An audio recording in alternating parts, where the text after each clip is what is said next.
Bonjour et bienvenue dans la Minute des Girondins, votre concentré d'actualité quotidien proposé par Web Girondin. Nous sommes le lundi 11 janvier 2021, retour sur un week-end chargé en actualité pour le club au scapulaire. On commence avec la victoire de Bordeaux contre Lorient sur le score de 2-1. Après un début de match plutôt timide, Rémi Oudin ouvre le score sur corner à la 13e minute. Mais Terem Moffi marque en 2 temps et égalise pour Lorient à la 23e. Pendant un quart d'heure, les Bordelais souffrent, mais à la 43e, Rémi Oudin toujours s'offre un doublé et permet aux Marinés Blancs de reprendre l'avantage. Durant la deuxième période, Bordeaux gère mais se fait peur en fin de match avec un but refusé pour les Lorientais à la 87e minute. Solide en défense, les Bordelais retiennent les offensives bretonnes et maintiennent leur avance au score. À la mi-saison, Bordeaux se classe donc 10e avec 26 points. Ce samedi avait aussi lieu le match amical opposant l'équipe féminine à l'ASJ Soyaux. Le match s'est terminé sur le score de 1-0 avec un but signé Vanessa Gilles. Cap maintenant sur le match du vendredi 17 janvier qui opposera les Bordelaises au Paris Saint-Germain. Vendredi soir, l'insider Girondinfo nous a révélé sur Twitter qu'un plan social comptant 26 licenciements a été lancé par la direction des Girondins. La principale raison évoquée par le club serait les pertes liées à la crise sanitaire. Le journal 20 minutes nous précise que le club au scapulaire souffrait déjà d'un déficit de 50 millions d'euros le 3 décembre, avant même la prise en compte des pertes liées à la rupture de contrat du diffuseur Mediapro. Bien que les actionnaires aient réinjecté de l'argent dans les caisses en juillet et cet hiver, la situation économique du club est plus que jamais critique. Après les employés devrait aussi commencer l'amaigrissement de la masse salariale de l'effectif professionnel. Courage à tous les salariés concernés. Coup d'œil maintenant sur l'infirmerie. Jean-Louis Gasset a laissé entendre que Ben Arfa pourrait refouler les terrains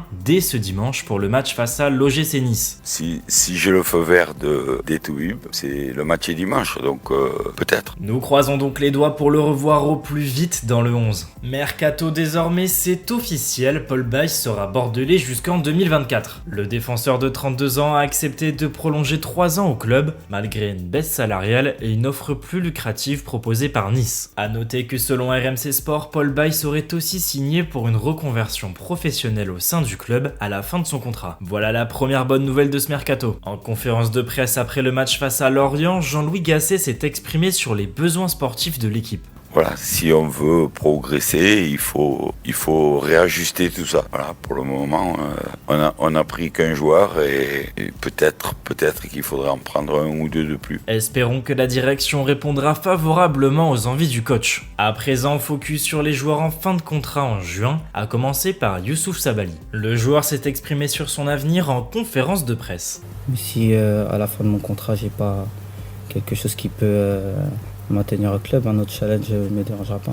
Alors qu'il s'apprête à boucler sa 5e saison au sein du club, l'avenir du latéral droit sénégalais semble plus que jamais incertain. Ce week-end, Sud-Ouest nous a aussi appris que plusieurs joueurs en fin de contrat bénéficieraient de bons de sortie au mercato d'hiver. Il s'agirait de Nicolas Depréville, de Jovanovic et de Maxime Pounjé. A noter qu'en cas de départ, ces derniers ne seraient pas remplacés. Enfin, le journal L'équipe nous apprend que Dylan Bakwa et Amadou Traoré, tous deux en fin de contrat en juin 2022, se sont vus offrir une prolongation de contrat. Retour sur la rumeur Lucas Piazon. Évoqué à Bordeaux la semaine dernière, l'attaquant de Chelsea devrait finalement se voir être transféré au SC Braga en Liga NOS. Les Marinés Blancs vont donc devoir se tourner vers de nouvelles pistes. Enfin, n'oubliez pas, rendez-vous ce soir à 19h sur la chaîne YouTube de Web Girondin pour le talk. C'est terminé pour aujourd'hui. À demain pour une nouvelle minute. Retrouvez l'actualité des Girondins sur webgirondin.com ainsi que sur nos applications iOS et Android. Abonnez-vous à nos pages YouTube, Instagram, Twitter et Facebook pour être sûr de ne rien manquer de l'actualité des Marinés Blancs. Bonne fin de journée.